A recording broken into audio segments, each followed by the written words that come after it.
Asante sana.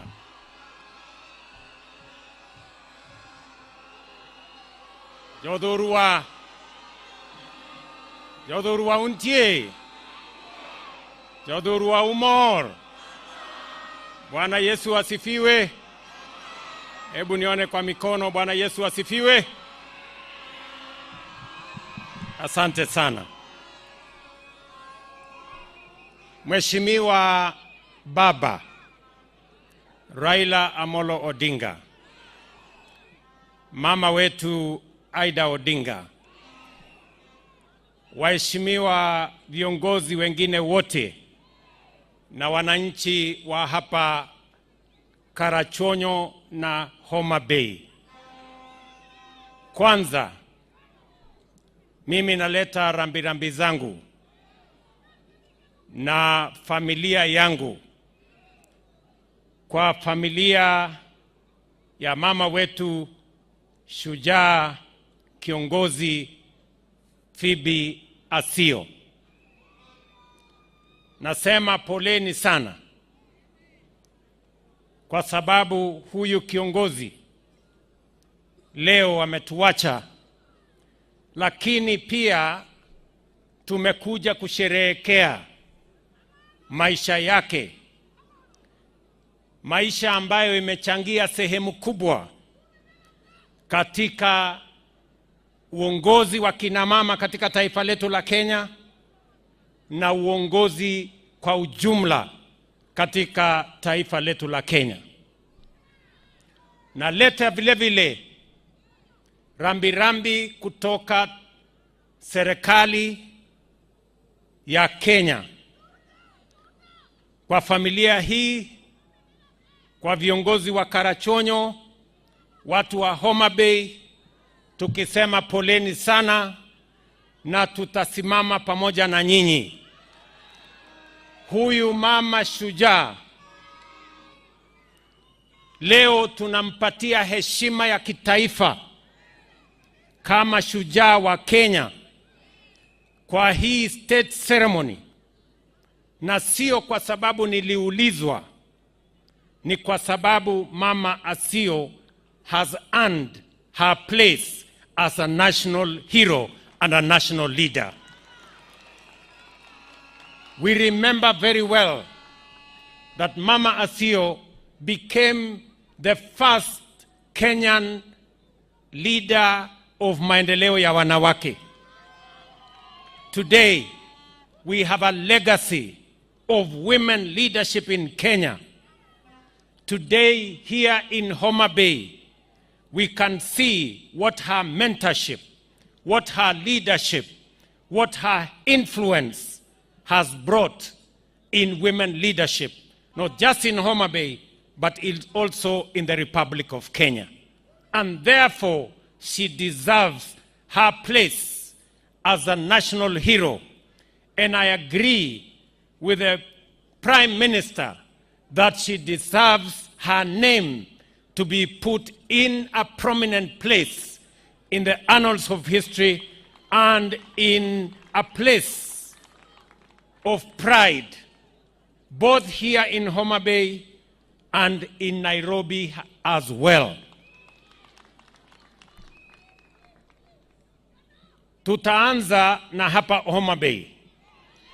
Nimeulizwa ya kwamba shule hii ambayo inaitwa Wikondiek, nimeulizwa na mbunge wenu ya kwamba hii shule ambayo inaitwa Wikondiek ibadilishwe iitwe Mama Asiyo Secondary School, na nimekubali ya kwamba hiwe hivyo, because this great Kenyan lady deserves her rightful place as a national hero, beginning from here at home in Homabay. Ile ingine tutafuatilia na kule Nairobi. Ndugu zangu wananchi wa Homabay, Mheshimiwa Raila Amolo Odinga, Mheshimiwa Baba, ameongea hapa as a patriot, as a Kenyan committed to the progress and success of Kenya. I was also almost tempted to say that I have nothing useful to add. He has said it all, and he has put it well. Your Excellency, the Right Honorable Raila Odinga, your place in the history, in the progress, in the governance, in the destiny of our nation is firmly engraved. Your contribution, your sacrifice, your mentorship of many leaders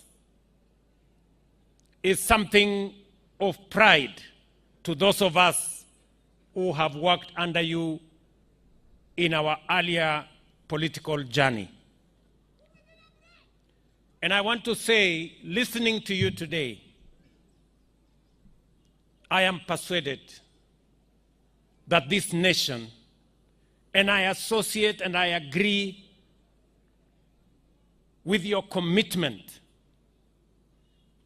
and your conviction that Kenya is a great country, because it is a great country. It is only that some do not understand the potential and the greatness of this nation. Because of your commitment to this country, today you have assisted me to put together the broad-based government, a government that brings all communities, all regions, all parts of Kenya in an inclusive manner into one administration that does not look, that does not seek to preserve any leader, but to preserve the destiny and the place and the stability of the Republic of Kenya. And I want to say this in this very solemn occasion, that because of the coming together under this broad-based government, because of the Honorable Raila Odinga working with me to put together this broad-based government, Kenya has a date with destiny. Kenya has a historic opportunity to change the place of Kenya and to elevate this country to the next level. To unite this nation beyond community, tribe, region, or religion. And to forge that unity so that we can transform our economy, make it inclusive, deal with the challenge of unemployment, create wealth to get rid of poverty, transform our agriculture so that we can eliminate the shame of hunger, create products for exports, and expand our progress and our prosperity. Transform this nation in a very meaningful way. And I want to say that today, as has been said by Baba, we are committed to taking this country to the next level. And it is the reason why we signed the 10-point agenda. And I want to commit that as the head of the executive, that 10-point agenda will be implemented to the letter. The journey towards the implementation of that agenda began. And that is why, because we were very clear about the place of devolution, we not only have paid all the monies that were due by the end of the last financial year. We are also committed that even without the necessary legislation, on Monday, Treasury is going to release the resources for our counties for the month of July. We have also set in motion the discussions on how to enhance allocations to our counties, as we demonstrated in the last budget, where we added an extra 30 billion shillings to our counties. And that is the trajectory that we have agreed upon. As has been said here, we have also put together a 5-member committee to make sure that our administration will implement not just the 10-point agenda, but all the other agreements that we have agreed so that we can transform this nation.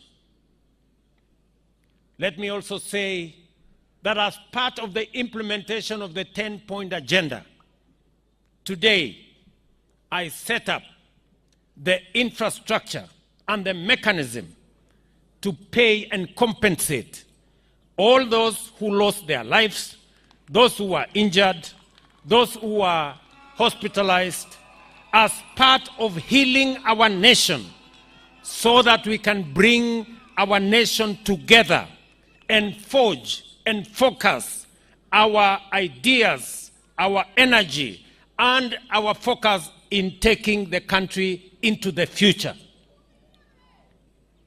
Let me also say that as part of this momentum, Baba and I have agreed that we will also make sure that the agreements we have signed under the 10-point agenda and all the other commitments that we have made on devolution, on implementing NADCO, on implementing all the other programs, will be undertaken by making sure that our parliamentary groups are aligned so that they can assist us process the necessary documentation, pass the necessary legislation, and provide the necessary funds for us to be able to implement the commitments we have made.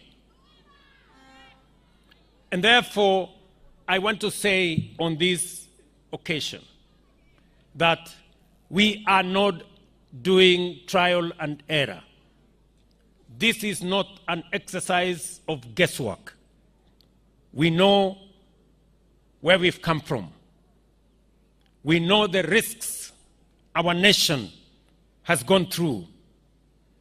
And we know what we must do and where we must go so that we can secure the peace, the stability, and the progress of our nation.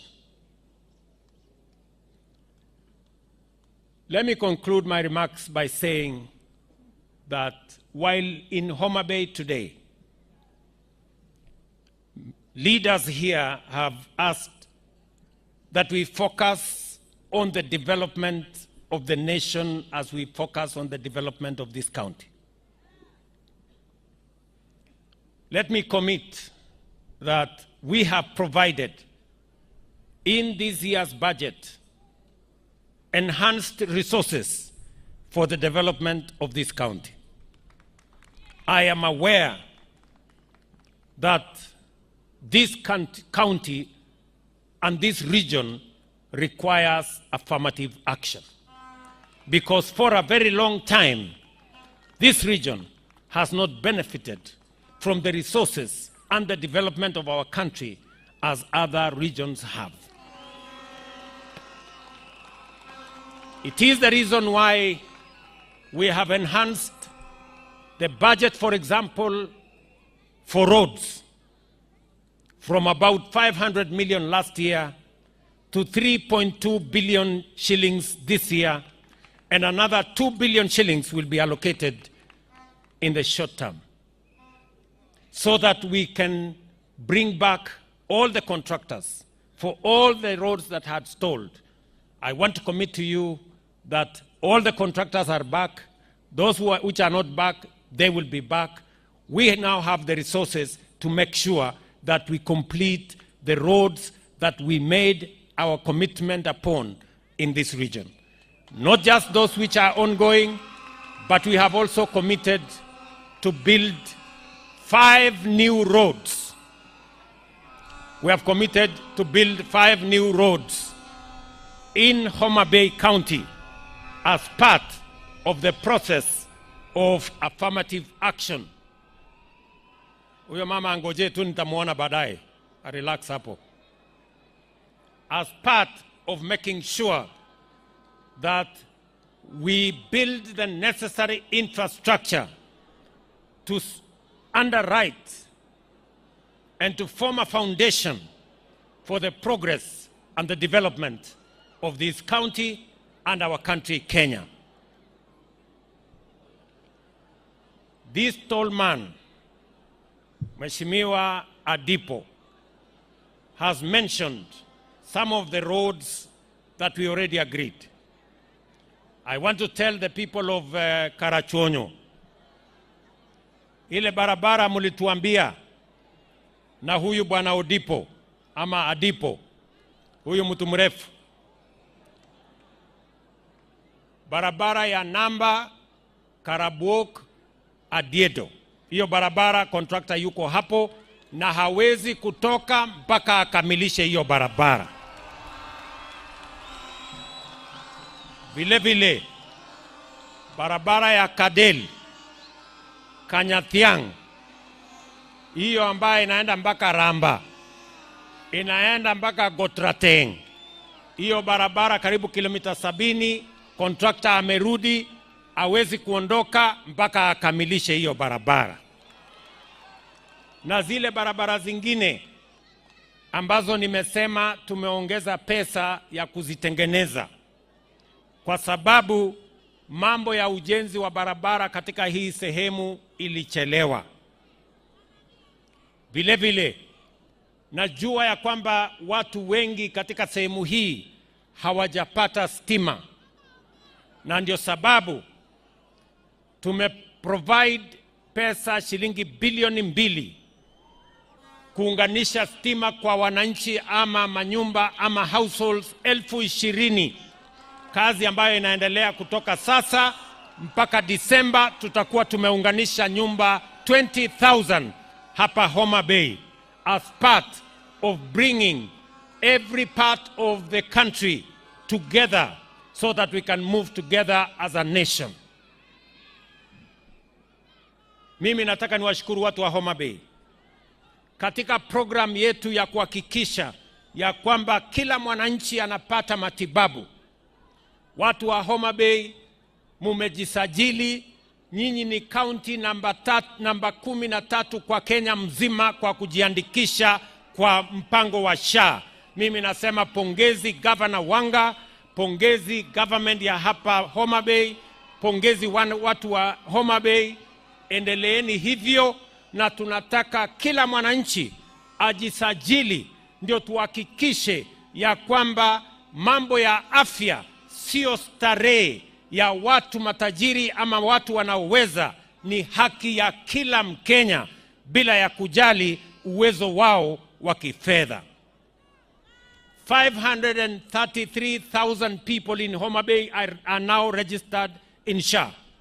And as I said yesterday, and I want to repeat it here when I'm in Homabay, mwananchi aende hospitali pale level 1, level 2, level 3, level 4, outpatient, atibiwe, apatiwe dawa na asiulizwe pesa yoyote, aende nyumbani, kwa sababu serikali ya Kenya tumeweka pesa ya kuhakikisha ya kwamba matibabu ya wananchi iko sawa sawa.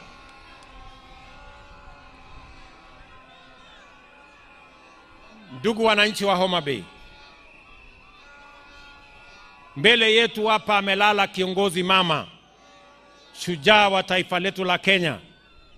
We are sending her today in a state funeral because she made a contribution to the Republic of Kenya. And as we do that, let me also say that on the issues that the Honorable Adipo mentioned, amesema ya kwamba mnahitaji madarasa katika shule yetu hapa, na shule hiyo inahitaji basi. Kwa heshima ya mama huyu, mimi nitahakikisha kwamba madarasa haya yamejengwa na basi hiyo imeletwa kwa shule yenu hapa. And finally, in honor of Mama Pheobe Asiyo and women leaders in Kenya, wakiwemo kina mama wetu wote wa maendeleo ya wanawake, Baba and I have committed that under the NADCO framework, we must and we will actualize the 2/3 gender rule this time round. Kwa hivyo, wana Homabay, mimi nataka niseme asante sana kwa kutukaribisha hapa. Asante sana kwa heshima yenu na ushirika wenu. Mjue tunawapenda, tunawatakia heri na Mungu awabariki siku zote. Thank you very much and God bless you.